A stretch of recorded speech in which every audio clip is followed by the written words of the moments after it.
बाबा बड़ा कमसीन लगत हवन, बड़े कम उम्र में जोग रमा लेलन। चला तनी पूछा जाता। चला ना। चला चला। ए बाबा। क्या बच्ची? बाबा इतने कम उम्र में काहे जोगी बन गेला? ई उम्र तो जवानी की मजा ले के बा, जोग रमोले के ना बा। अरे अरे अरे कैसे लड़की, हम महात्माओं से जुबान लड़ाती है? हम बाल ब्रह्मचारी हैं, बाल ब्रह्मचारी। श्राप दे दूंगा, जलकर राख हो जाओगी। अलख निरंजन। ए बाबा क्या है? अरे वहाँ से एक बात पूछना चाहते हैं। क्या पूछना चाहती है? पूछा तनी। जल्दी पूछो, हमें हरिद्वार जाना, हमारा समय मत बर्बाद करो। काहे भैला पुजारी देला किस्मत बिगाड़ी?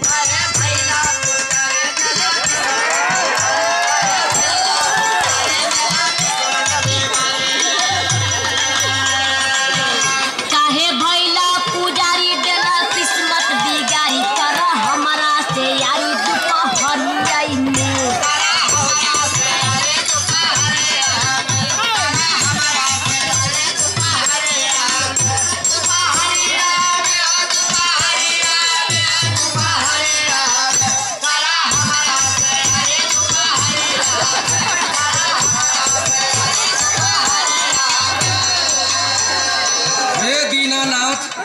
ई राम राम की बेला कहाँ से आफत भेज देला।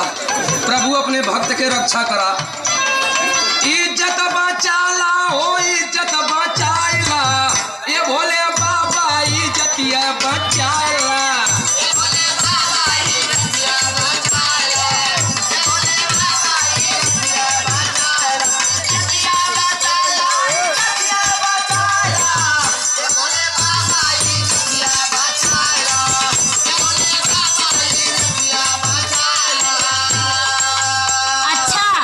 भोले बाबा के पुजारी बनत हवा, भोले बाबा बुलावत हवा। हम भोले बाबा को बचपन से पूजा करीला, लेकिन भोले बाबा के नहीं हाल देखत हवा।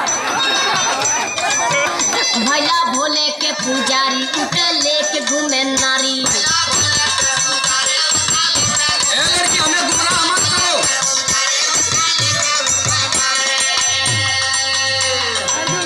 भैला भोले के पुजारी उठे लेके घूमे नारी। उमा बैठे गोड़वारी दुपहरिया में। एक मिनट उमा देवी के ना छोड़ेला।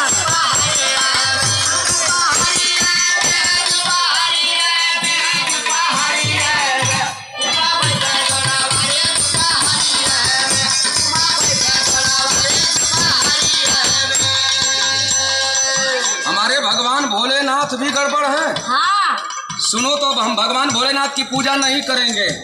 जानती हो किसका पूजा करेंगे? बताओ। इज्जत बचावा विष्णु भगवान आके।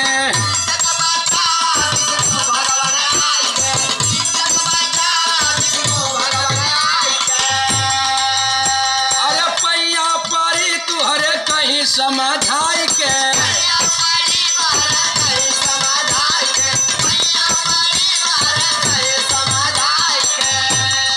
पीछा छोड़ा दा हो, पीछा छोड़ा दा, यही आफतिया से पीछा छोड़ा दा।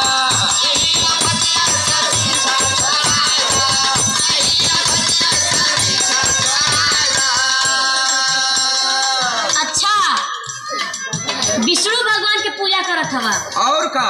लेकिन उनका कहानी ना जानत हवा। काई नहु गड़बड़ हवन का भाई? हाँ, नारी बदे भइल आनर, नारद के कैले बानर।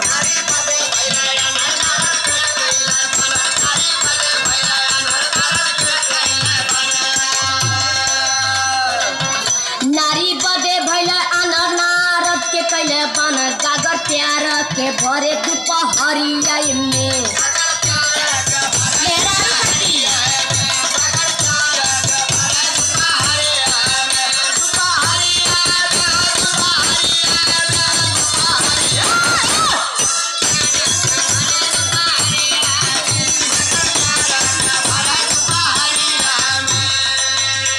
मिला जुला के तू हमें गुमराह करना चाहती हो? हाँ, हमारे विष्णु भगवान भी गड़बड़ हैं। तो अब हम हनुमान जी की पूजा करेंगे। जैसे हनुमत भैला बाल ब्रह्मचारी।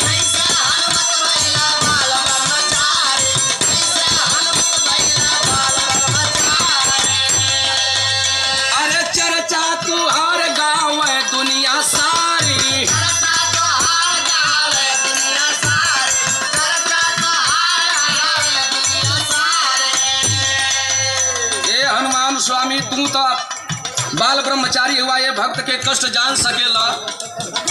अरे बतिया बना दा हो, बतिया बनाई दा, ए कबीराई मरी बतिया बनाई दा।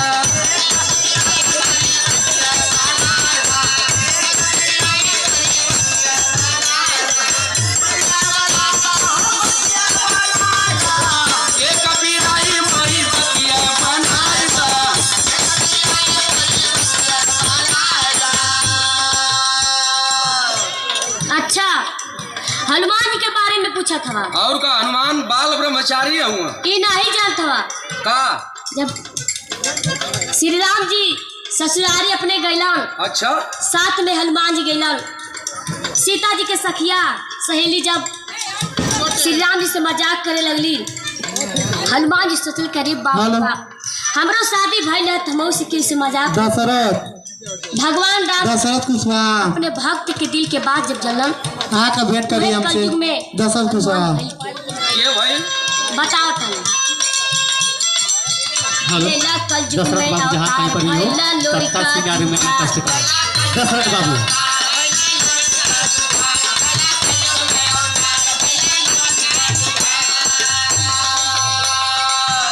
लेला कलयुग में अवतार भइला लोरी का जुझार, कैला चनवा उड़ार दुपहरिया में।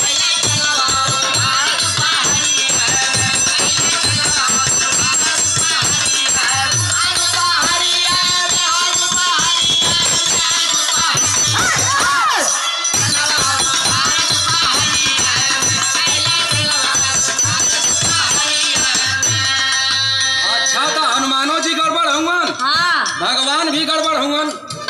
अरे यार तोरे बातें में बड़ा दम लगत बा। ए भगवान अब हमके माफ करिहा। हई लाए अपन कंठी आ हई लाए अपन माला, हई सरंगी गुदरी अब अपन समारा हमहू चलत है अपन दुनिया बसावे। अरे तोहरी बतिया में बड़ा दम बाट है,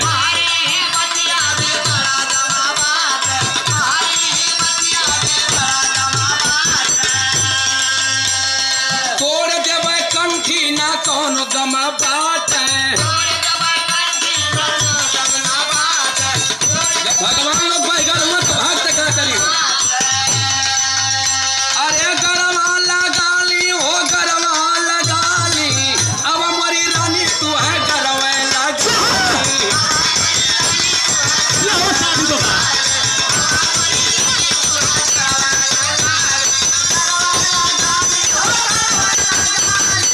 अब हमारी रानी तू है गरवे लगा ली,